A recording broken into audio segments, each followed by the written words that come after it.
Hello, and welcome to this week's Help Desk with Joe. With me, Joe. So we have Joe McDonald here from A&M Digital Technologies, who also operates our show and allows us to do the web broadcasting and to cache the programs and throw them back on our Facebook and our webpage. So this is the Joe that produces the shows, and he also has with him his wife, Cena McDonald, and together they, and Cena's waving but is off camera, so I'll wave for you. And this week's topic, last week we talked about if folks wanted to try to choose between having an iPad, a tablet, or a laptop and how to make that choice. So if you're interested in that, that's segment number 1. So this is segment 2, and we're talking about power outages and how to keep your stuff charged. And at appropriate timing. Snow's coming tomorrow, and we're looking at if the power goes out. And we've had a couple of those instances here in Roane County with the ice storm and flooding and power outages. So you're got the topic. I'm sure you'll hold some people's attention with what we're talking about. So talk to me a little bit about how we keep our phones charged and what we're going to discuss today. Yeah, an issue that people's run into this summer with the derecho was keeping 1, electric, and 2, communication with everybody. Right. And in today's society, a lot of people are going away from the old landline telephones, and this right here is being their only source of communication. Yeah, main phone. So what we've ran into is we found solutions to resolve this issue, because 9 times out of 10, you know just as well as I do, the electric goes out, your phone's about dead anyway. And and it usually happens after I use my phone all day and it's already low. Yep. Then the power goes out and I'm like, shoot, I got 1 hour and then I'm done. Right. So I'm out driving around in my car trying to charge my phone. So, okay, so what are we going to talk about today? Like, and assuming we talk about if you have an iPhone or an Android or whatever it is you have a solution for Right. it. Okay, so let's start with that.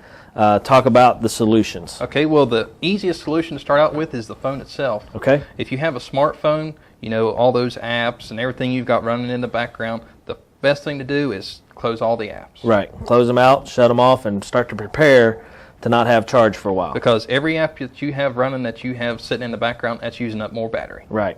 And I've done that before. I've left some stuff on and looked at my phone and said, shoot, I've already wasted half a battery and I didn't even use my phone. It's the apps running in the background. So turn off the apps, turn off your Wi-Fi, turn off, if your phone has a GPS locator in it, turn off your GPS. There's actual power save features on the phone. Yep. Like you can dim the screen. Right. There's stuff built into that you can actually turn down or minimize to reduce battery Okay, usage. so start with preventative battery wasting. Right. And take care of that. Okay, what comes next?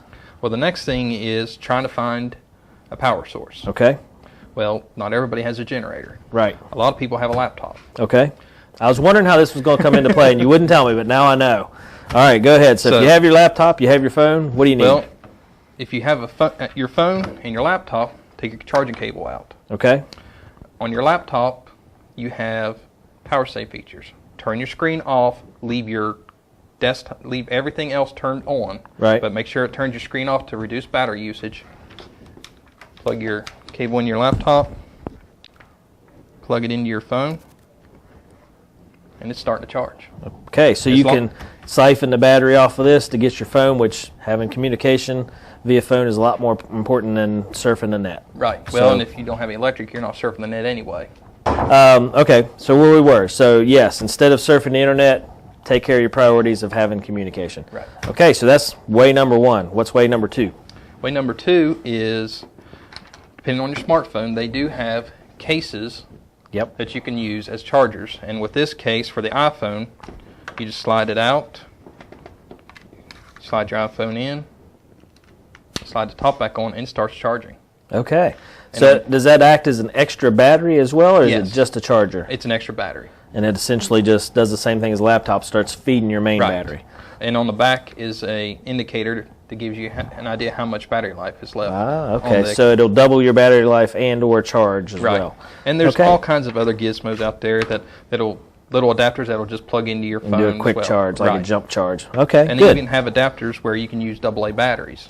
Now, do these come for Android and other phones? Like I have the one that uses the mini USB. Does it have capabilities of that as well? There's ones out there. To give us a call, and we can get you. Okay, so you can get either or. Yeah. So no matter what kind of phone someone has, they can call you up and you can get an extra. We can get some kind of external battery, whether it be a case or an adapter or something. Okay, good. So having a backup power source. And I'm assuming that... these charge off USB as well. Right. So you can charge it the same way and then essentially double your battery life and or be prepared for that emergency. Right. All right, good deal. So battery charger. Okay, what else you got?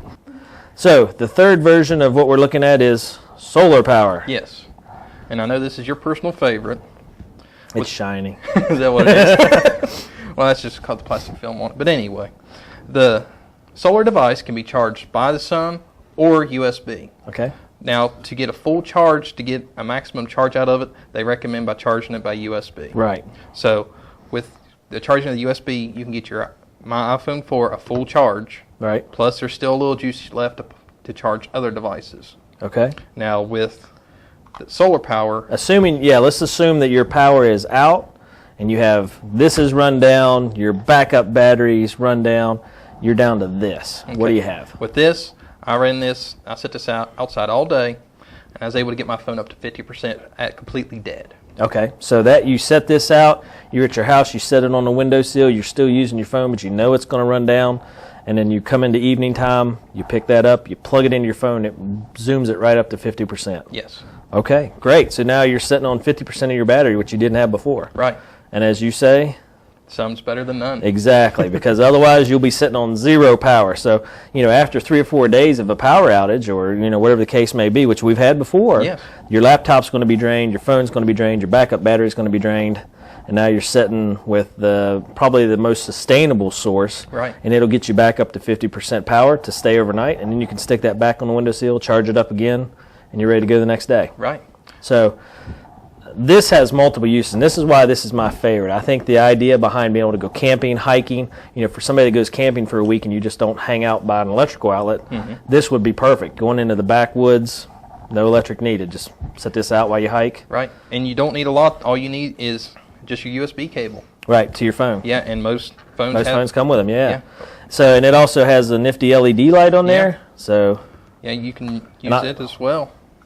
So what does something like this cost roughly? Less than $40. Really? Yes. Wow. Because I know a regular phone charger, I've lost mine several times and had to go buy one. They're $20 or $30. Yeah.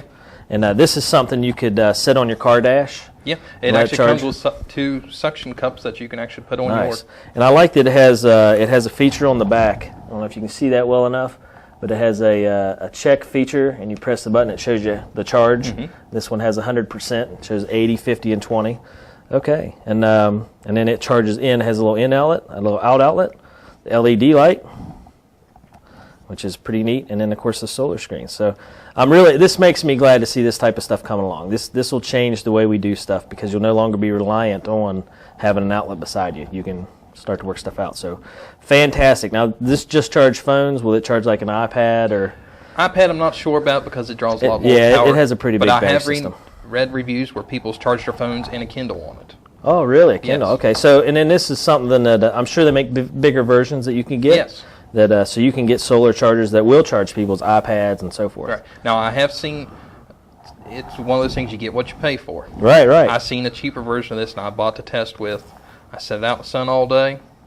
45 minutes. I let my phone go completely dead within 45 minutes. That battery was dead, and my phone was back. Didn't charge it up. And then that's understandable. In my mind, if you want something that's going to help your phone and do what you need to do, you need to look at getting good quality. Right. Because you're right. What you said at the beginning of the show, if this is your only source of communication, why wouldn't you pay $40 to get something you know is going to work? Right. Rather than roll the dice on something cheaper that, as you said, you'll be stuck. And then if you have a real emergency, you'll be in a bad way. So I agree wholeheartedly that you get what you pay for, and when it comes to something like this, quality. So speaking of that, what should the average person know when they make, if you're sitting here saying, well, it sounds good, winter's coming on, it's supposed to snow tomorrow, what am I looking at? What would you recommend that somebody go get out of this? Or should it be a combination of things? Or what's your solution? Well, with a laptop, if you've got a laptop and you've got a good battery, use that as your first source because you're not going to use it for anything else. You can have seen it any time that we've had a power outage, the first thing I do is fire up the laptop and charge up my phone. Right. Get it charged right off the bat, start to use that backup battery. Okay. So let's assume, though, some people may not have a laptop at home. Like I know we have the regular desk PC, so that wouldn't be an option. What would you suggest? I'd have to go with the solar charger. Go with the solar first. Now, do you Is this something you keep on your phone just for extra battery life? Just for extra battery life. Actually, we used that when we went to New York City.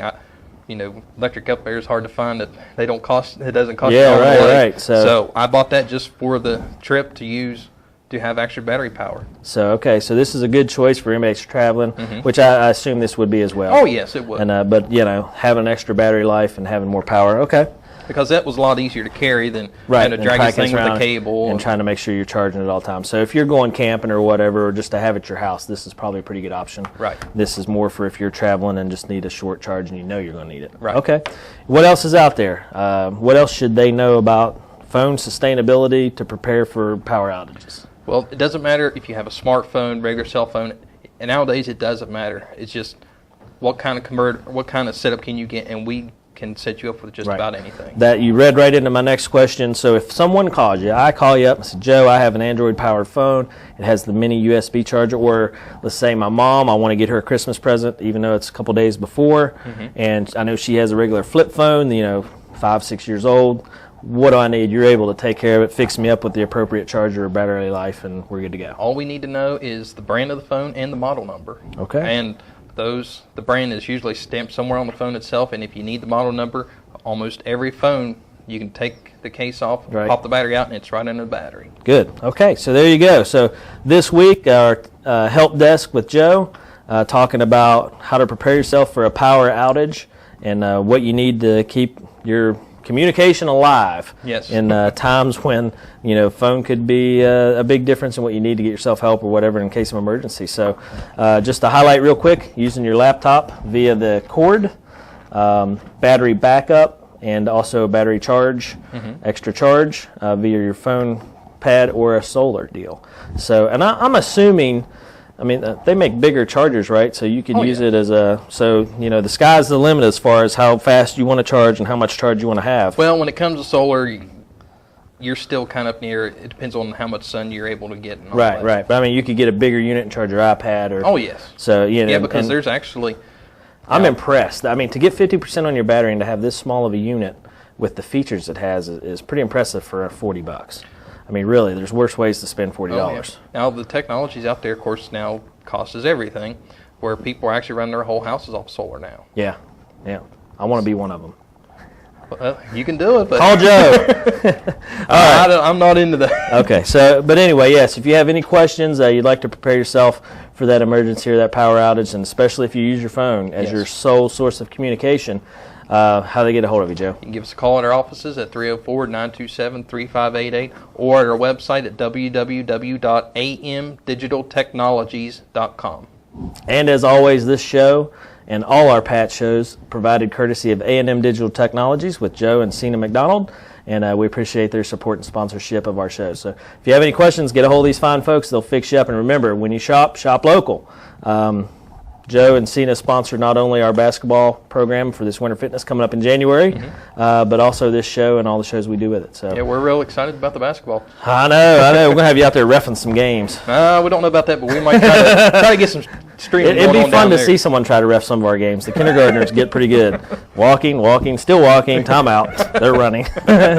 But anyway, all right. Well, thanks everybody for watching. Have a great Christmas. And if you have any questions, remember A&M Digital Technologies. You can check out their Facebook page for their daily specials, their website to get a hold of them, and they're local here, one of our Spencer businesses. So have a great holiday, and we'll catch up with you next week. Thank you.